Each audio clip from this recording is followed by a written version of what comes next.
13 মে 2025 শেষ হতে চলেছে আমাদের এসএসসি পরীক্ষা। পরীক্ষার শেষ দিন সবাই অনেক আনন্দ করবে, হাসি খুশি থাকবে, কিন্তু আমি হয়তো খুশি থাকতে পারবো না। মনে হচ্ছে এই তো সেদিন পরীক্ষা শুরু হলো, কিন্তু দেখতে দেখতে সেই পরীক্ষাটাও শেষ হয়ে গেল।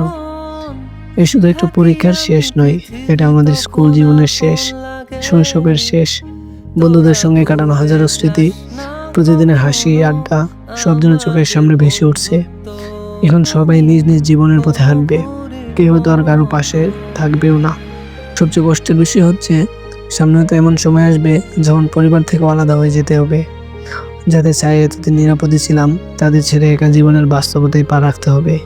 হয়তো এটাই বড় হওয়া, বাট এই বিদায়গুলো বড্ড কষ্ট দেয়। তোদের মাঝে যখন থাকি আমি, পৃথিবী তখন আপন লাগে। তোরা ভুলে যাস না কখনো আমাদের